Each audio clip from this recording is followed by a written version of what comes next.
Welcome to T24 news. ముందుగా headlines చూద్దాం. Jubilee hills లో కాంగ్రెస్ పార్టీ గెలుపు పక్కా అని సునీత ధీమా. ప్రజల విశ్వాసం కాంగ్రెస్ పై పెరుగుతుందని వ్యాఖ్య. మహిళా కాంగ్రెస్ ఉద్యమం జూబ్లీ హిల్స్ లో వేడి.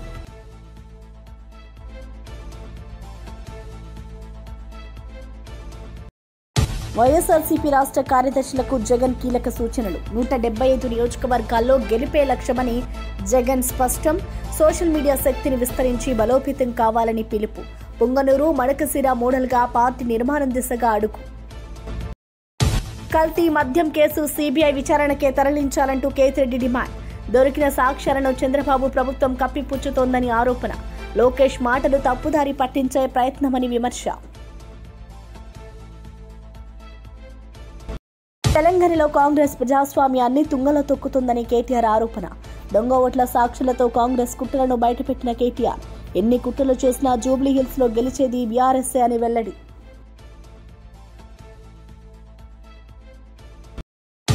జీజీహెచ్ లో చికిత్స పొందుతున్న అనపర్రు బీసీ హాస్టల్ విద్యార్థులను మాజీ మంత్రి విడుదల రజని పరామర్శించారు. చంద్రబాబు అధికారంలోకి వచ్చిన తర్వాత సంక్షేమ హాస్టల్ విద్యార్థులు అనారోగ్యానికి గురవుతున్నారని ఆవేదన వ్యక్తం చేశారు. 31 మంది విద్యార్థులు ఇంకా జీజీహెచ్లో చికిత్స పొందుతున్నారని తెలిపారు. విద్యార్థుల అస్వస్థతకు ప్రభుత్వం ఇప్పటివరకు కారణం నిర్ధారించలేదని విమర్శించారు. వార్డెన్పై విద్యార్థులు ఎమ్మెల్యేకు లేఖ రాసినా స్పందించలేదని పేర్కొన్నారు. వార్డెన్పై తక్షణ చర్యలు తీసుకోవాలని డిమాండ్ చేశారు. విద్యార్థుల భద్రత, ఆరోగ్యం పట్ల ప్రభుత్వం బాధ్యతగా వ్యవహరించాలని కోరారు. ఈ ఘటనపై నిర్లక్ష్యాన్ని సహించమని హెచ్చరించారు. స్పష్టమైనటువంటి నిర్లక్ష్యం అనేది కూడా మనకు స్పష్టమవుతా ఉంది. నేను ప్రభుత్వాన్ని ప్రశ్నిస్తా ఉన్నాను. ఇప్పటికైనా కూడా ఈ ప్రాబ్లంకి సంబంధించి 65 మంది సిక్ అయితే ఇప్పుడు ఈరోజు 31 మంది ఈ జీజీఎస్లో ఉన్నారు. ఒకరు సీరియస్గా ఉంటే ఎయిమ్స్కి కూడా తీసుకెళ్లారు. ఆ ఎయిమ్స్లో ట్రీట్మెంట్ జరుగుతుంది. ఇప్పుడు కూడా ఈ ప్రభుత్వము దీని రూట్ కాజ్ ఏంటనేది తేల్చలేదు. అసలు శాంపుల్స్ తీసుకున్నారా? Food samples, water samples collect చేశారా? పిల్లలంతా కూడా డయేరియా అని చెప్పేసి డైరిక్ సిమ్టమ్స్ ఉన్నాయి. బాగా డిహైడ్రేట్ అయిపోయారు, బాగా సిక్ అయిపోయారు. ఘటన జరిగి 4 రోజులైనా కూడా ఇంకా కూడా ఇంతమంది హాస్పిటల్లో ఉన్నారంటే ఒకసారి ఆలోచన చేయండి. అక్కడ ఉన్నటువంటి పిల్లలు ఆ ఉన్నటువంటి ఎమ్మెల్యేకి ఒక లెటర్ రాశారు. ఈ వార్డెన్ వేధిస్తున్నాడు, బాగా చూసుకోవట్లేదు, సరిగా అన్నం పెట్టట్లేదు, వచ్చిన గ్రాసరీస్ ఏదైతే ఉన్నారో అవన్నీ కూడా మిగిల్చుకుంటున్నారు, సరిగా వండట్లేదు, వండినవి మిగిల్చుకుంటున్నారు, ఏది కూడా క్వాలిటీగా ఇవ్వట్లేదు అని చెప్పి చెప్తుంటే ఈ లెటర్లో వీళ్ళు మెన్షన్ చేసి వార్డెన్ కొడుతున్నారంటే కనీస స్పందన లేదు. ఇప్పటివరకు కూడా ఆ వార్డెన్ మీద ఏమైనా యాక్షన్ తీసుకున్నారా? ఆ పిల్లలు ఆ లెటర్ రాశారు, ఈ లెటర్ రాశారు. మరి ఈ లెటర్ రాసినటువంటి ఆ పిల్లల కన్సర్న్స్, బాధలు ఈ లెటర్లో రాశారు. పార్టీ రాష్ట్ర కార్యదర్శులతో జగన్ సమీక్షా సమావేశం నిర్వహించి కీలక సూచనలు చేశారు. ఇచ్చిన పదవులు జవాబుదారీతనం కలిగినవని గుర్తు చేశారు. ప్రతి నియోజకవర్గంలో గెలిపే లక్ష్యంగా పనిచేయాలని పిలుపునిచ్చారు. పార్టీ బలోపేతం కోసం సమన్వయం అవసరమని, సోషల్ మీడియాను విస్తృతంగా వినియోగించాలని సూచించారు. పార్టీ కమిటీల నియామకంలో ఉత్సాహవంతులకు ప్రాధాన్యం ఇవ్వాలని అన్నారు. పార్టీ పిలుపునిచ్చే ప్రతి కార్యక్రమం విజయవంతం కావడానికి సంస్థాగత నిర్మాణమే పునాది అని పేర్కొన్నారు.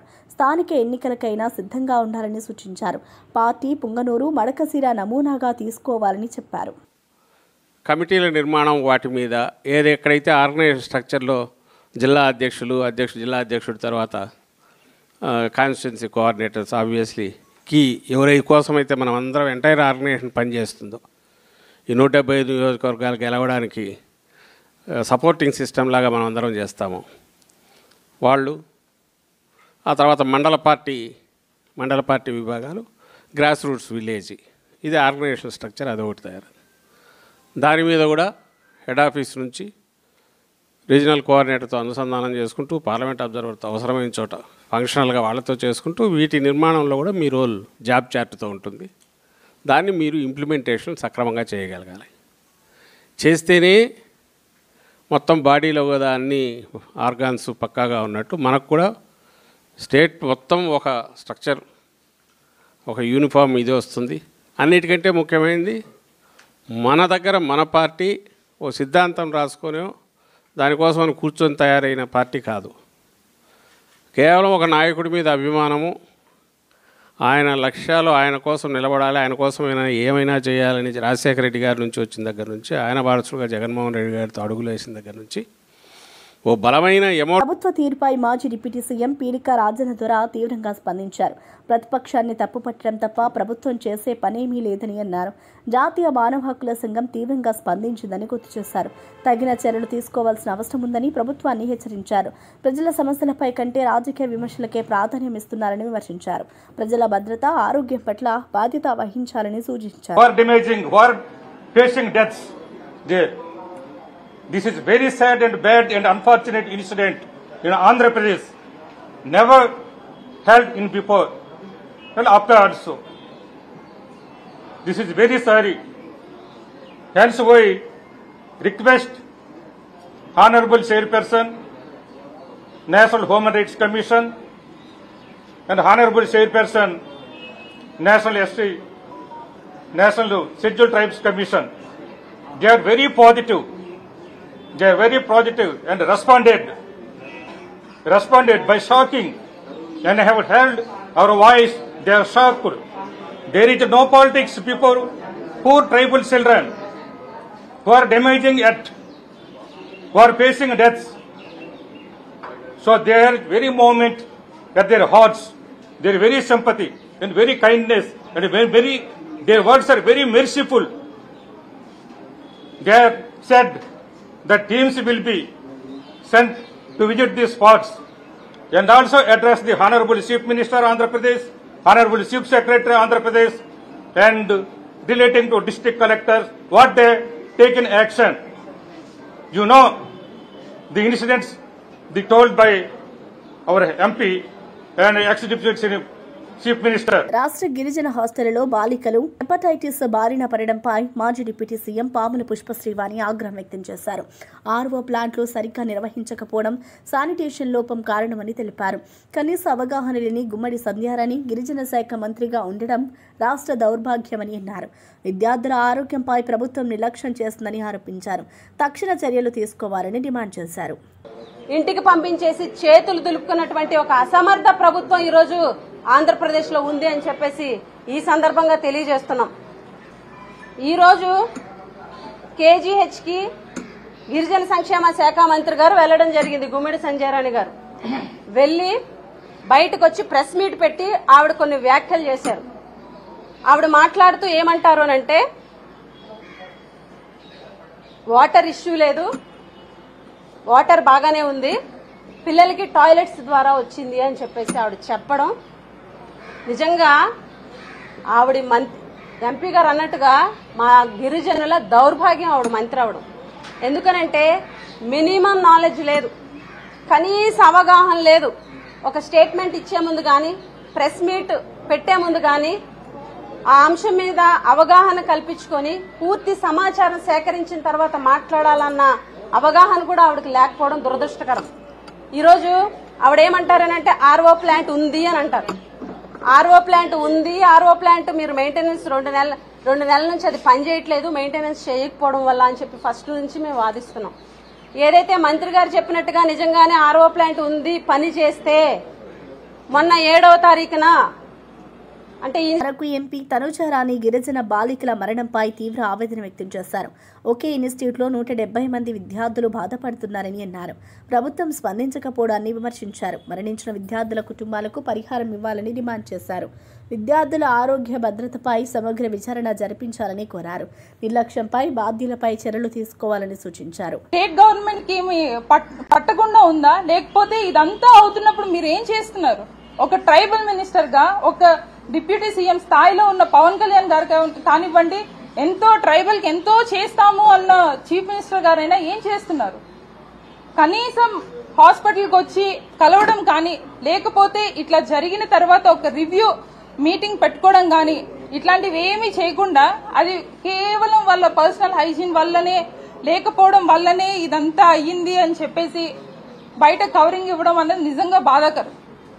కాబట్టి మీ అట్లీస్ట్ మీకు వ్యక్తిగతంగా మా గిరిజనులకి ఎలాంటి సర్వీస్ ఇవ్వాలని అనిపించకపోయినా మీరున్న పదవులకి రెస్పెక్ట్ ఇచ్చి కనీసం మా గిరిజనులకి న్యాయం చేసే విధంగా మీరు ప్రవర్తించండి. అదేవిధంగా we are from the YSR Congress party, we are demanding our state government to give compensation to the affected families.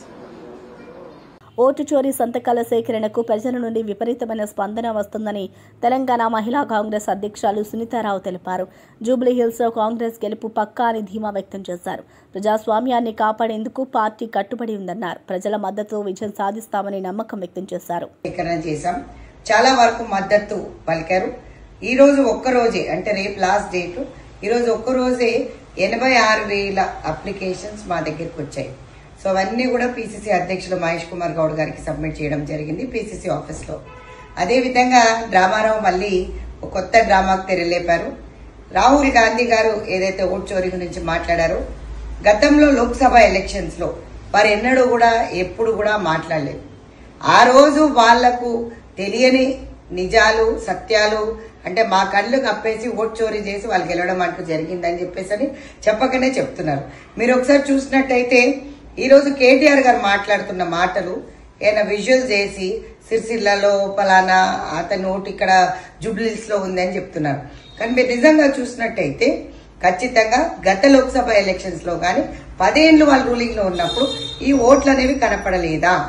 నేను ఒకటే అడుగుతాను, ఈ ఓట్లు అనేది వాళ్ళకి కనపడలేదా? దొంగ ఓట్లు కనపడలేదా? ఇప్పుడే కనిపిస్తున్నాయి. ఓటమి భయం అనేది వాళ్లకు నిజంగా పట్టుకుంది. ఖచ్చితంగా బీఆర్ఎస్ పార్టీ గెలవదు కాక గెలవదు. కల్తీ మద్యం వ్యవహారంపై మాజీ ఎమ్మెల్యే కేతిరెడ్డి వెంకటరామిరెడ్డి మండిపడ్డారు. మేమే కనుక్కున్నామంటూ లోకేష్ చెప్పడం సిగ్గుచేటన్నారు. కల్తీ మద్యాన్ని అరికట్టడం బదులు దాన్ని కప్పిపుచ్చే ప్రయత్నం చేస్తున్నారని ఆరోపించారు. దీనిపై థర్డ్ పార్టీ లేదా సిబిఐ విచారణ జరగాలని డిమాండ్ చేశారు. ప్రభుత్వం బాధ్యత వహించాలని పేర్కొన్నారు. ప్రయత్నం చేస్తున్నారు. ఆ కప్పిపుచ్చుకునే ప్రయత్నంలో భాగంగానే మీరు ఈ రోజు వైసీపీ పార్టీ వాళ్ళ మీద ఇంకోరి మీద రుద్దే ప్రయత్నం చేస్తున్నారు. డెఫినెట్ గా మీ అందరినీ కోరుకునేది ఏంటంటే ఈ మీడియా ద్వారా తెలియజేసేది, ఎవరైతే దీంట్లో ఉన్నారో వాళ్ళు ఆ పార్టీ ఈ పార్టీ అని సంబంధం లేకుండా నిష్పక్షపాతంగా విచారణ జరగాలి అంటే అది ఒక సిబిఐ ద్వారానే, థర్డ్ పార్టీ ఇన్వెస్టిగేషన్ ద్వారానే జరుగుతుంది. మొదటి నుంచి కూడా బురద జల్లే రాజకీయమే. రాజశేఖర రెడ్డి కావచ్చు, జగన్మోహన్ రెడ్డి కావచ్చు, మొండోడు కాబట్టి నిలవన్నారయ్యా. లేకుంటే మీరు చేసే పనులకు ఎవడైనా కానీ బిచ్చాన్ని ఎత్తుకోబోల్సిందే. ఎన్టీఆర్ లాంటి వాళ్ళే మీరు నాశనం చేసి పెట్టరే. తెలంగాణలో కాంగ్రెస్ పార్టీ అడ్డదారులు తొక్కుతుందని బీఆర్ఎస్ వర్కింగ్ ప్రెసిడెంట్ కేటీఆర్ ఆరోపించారు. ప్రజాస్వామ్యాన్ని తుంగలో తొక్కుతుందని విమర్శించారు. ఎన్నికల్లో గెలవడానికి కుట్రలు చేస్తున్నారని అన్నారు. సాక్ష్యాలు ఆధారాలతో కాంగ్రెస్ అవకతవకలను బయటపెట్టినట్లు తెలిపారు. జూబ్లీహిల్స్లో గెలిచేది బీఆర్ఎస్ఏనని ధీమా వ్యక్తం చేశారు. ప్రజాస్వామ్యాన్ని పూర్తి స్థాయిలో పరిహసించడానికి, తుంగలో దొక్కడానికి, ప్రజాస్వామ్య విలువలనేది లేకుండా చేసి ఎన్నికల్లో గెలవడానికి ఎన్ని అడ్డదారులు దొక్కుతున్నారో మీ ముందు సాక్ష్యాలతో సహా ప్రజెంట్ చేయాలన్న ఉద్దేశంతోనే ఈరోజు ఈ సమావేశాన్ని ఏర్పాటు చేయడం జరిగింది. ఈరోజు మీకు చెప్తున్న విషయాలన్నీ కూడా దాదాపుగా నిన్న మన సెంట్రల్ ఎలక్షన్ కమిషన్కి సంబంధించిన state chief executive officer, state CEO Sudarshan Reddy గారు ఎవరైతే ఉన్నారో వారికి కూడా నిన్న పూర్తి ఆధారాలతో సహా, పూర్తి వివరాలతో సహా వారికి కూడా అందజేయడం జరిగింది. నేను ఇది మీకు ముందు చెప్పే ముందు ఒక 2 విషయాలు చెప్పాలి. ఒకటి, కాంగ్రెస్ పార్టీ ఈరోజు ఎన్ని అడ్డదారులు తొక్కినా, ఎన్ని కుట్రలు కుతంత్రాలు చేసినా ముమ్మాటికి జూబ్లీహిల్స్ ఉప ఎన్నికల్లో గెలిచేది మాత్రం ఖచ్చితంగా బీఆర్ఎస్ పార్టీయే గెలుస్తుంది. అయినప్పటికీ ఆ గెలుపు మీద మాకు పూర్తి భరోసా ఉన్నప్పటికీ కాంగ్రెస్ ఎంత డెస్పరేట్గా ఉంది గెలవడానికి, ఎన్ని రకాల అడ్డదారులు తొక్కి నానా గడ్డి తినైనా సరే ఈ ఎన్నికల్లో గెలవడానికి ఎన్ని కుట్రలు చేస్తున్నది, ఎన్ని కుతంత్రాలు చేస్తున్నది, అది ప్రజలకు చెప్పడానికి, అట్లాగే రాష్ట్రంలోని ప్రతి ఒక్కరికి చెప్పడానికే ఈ మా ప్రయత్నం. దయచేసి నేను మీడియా మిత్రులను కూడా కోరుతా ఉన్నా, నేను చెప్పే ప్రతిదీ కూడా నాకు ఎక్కడి నుంచి వచ్చింది సమాచారం అంటే ఎలక్షన్ కమిషన్ ఇచ్చిన ఓటర్ లిస్ట్ నుంచే మాకు వచ్చింది. ప్రతిదీ కూడా మేము ఫీల్డ్ వెరిఫికేషన్ చేసి ఎన్నికల కమిషన్ ఇచ్చిన ఓటర్ లిస్టు, తుది ఓటర్ లిస్ట్ ఏదైతే వారు ఇచ్చారో ఆ ఓటర్ లిస్ట్ ఆధారంగానే నేను మాట్లాడుతున్నాను తప్ప ఇందులో ఏది కూడా కల్పితం కాదు, ఏది కూడా మరి ఎక్కడి నుంచో బయట నుంచో వచ్చింది కానే కాదని మాత్రం ముందుకు చెబుతూ, బీసీ రిజర్వేషన్ల విషయంలో తప్పుడు అవగాహనలను పక్కన పెట్టాలంటూ తెలంగాణ జనసమితి అధ్యక్షుడు ఆచార్య కోదండరాం చెప్పారు. ఆయన ప్రకారం రిజర్వేషన్లు సామూహిక హక్కుల కోసం ఉండాలి, వ్యక్తిగత ప్రయోజనాలకు కాదు. ఈ సందర్భంలో బీసీ సమూహాల ప్రగతి, సామాజిక న్యాయం, విద్య మరియు ఉద్యోగ అవకాశాల సమాన పంపిణీపై దృష్టి పెట్టడం అత్యంత అవసరమని ఆయన తెలిపారు. భారతదేశం ఒక ప్రజాస్వామిక దేశంగా ఎదగాలన్నా, నిలబడాలన్నా ఈ రిజర్వేషన్లు కీలకం. వాటిని అంగీకరించాలి. ఆమోదించాలి, సర్వజనులు అమలుకు పూనుకోవాలని చెప్పి ఈ సందర్భంగా మేము పిలుపునిస్తున్నాం. వాటి సాధన కోసము ఒక నిర్దిష్టమైన కార్యాచరణను కూడా నిర్ణయించుకోవటం జరిగింది. ఈ రిజర్వేషన్ల పరిరక్షణ ఉద్యమాన్ని ఏమాత్రము వెనుకకు తగ్గకుండా నిలబెట్టడం కోసం నిరంతరం ఒక కృషిని కొనసాగించే లక్ష్యంతోనే ఈ కమిటీని ఏర్పాటు చేసినాం.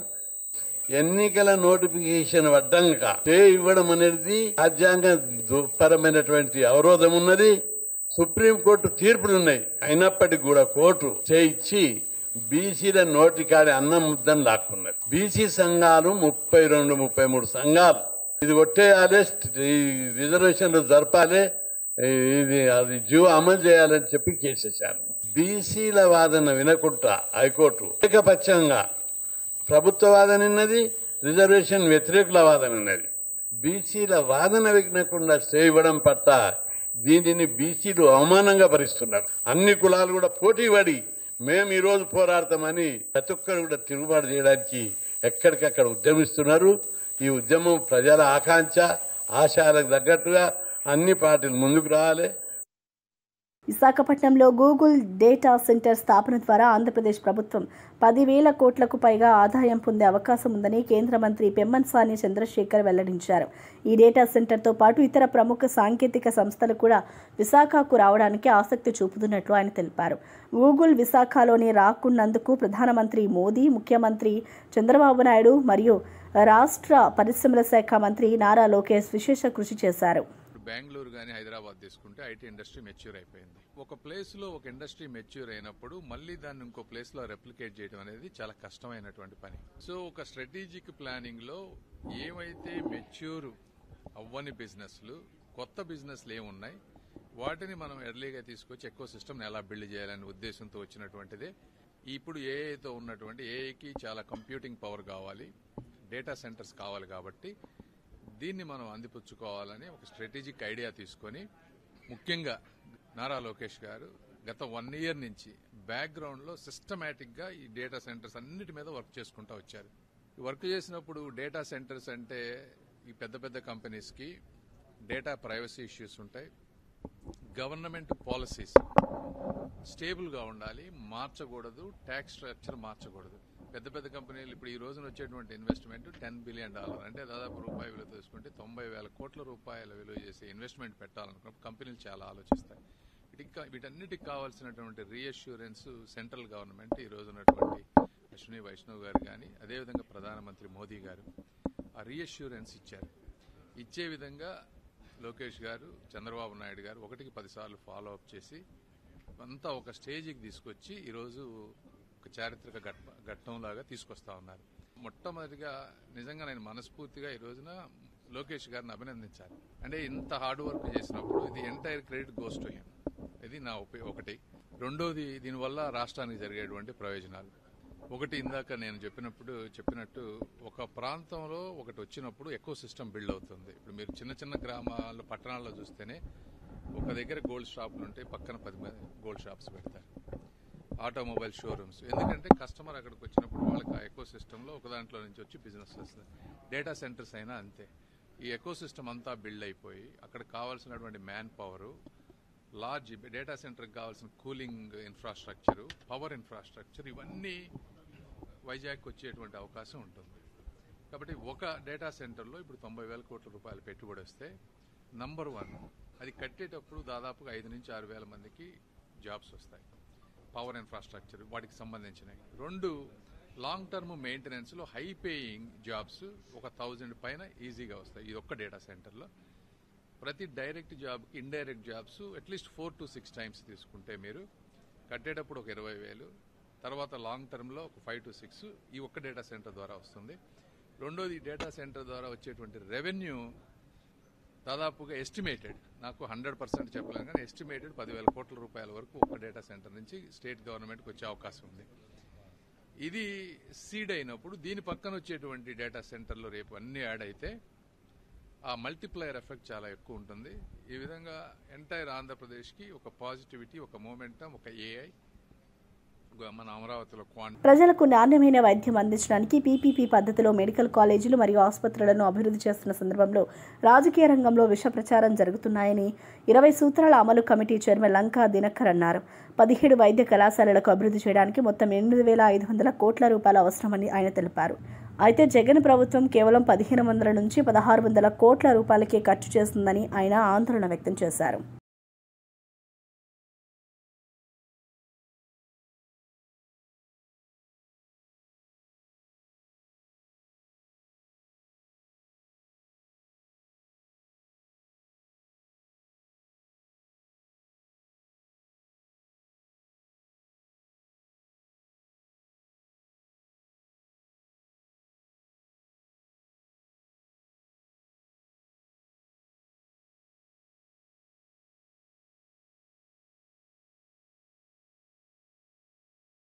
బులెటిన్ ముగించే ముందు హెడ్లైన్స్ మరోసారి చూద్దాం. జూబ్లీహిల్స్లో కాంగ్రెస్ పార్టీ గెలుపు పక్కా అని సునీత ధీమా. ప్రజల విశ్వాసం కాంగ్రెస్పై పెరుగుతుందని వ్యాఖ్య. మహిళా కాంగ్రెస్ ఉద్యమం జూబ్లీహిల్స్లో వేడి.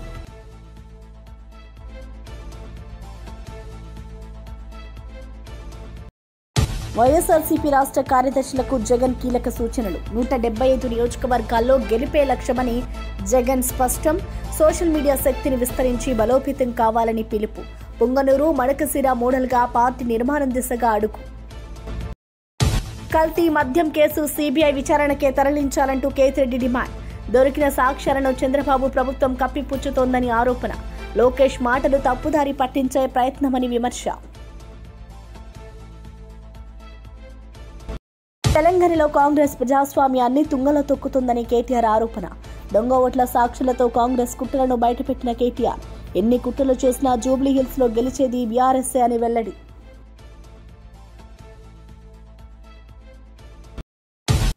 ఇక ఇవి ఇప్పటివరకున్న బులెటిన్ విశేషాలు. చూస్తూనే ఉండండి T24 న్యూస్.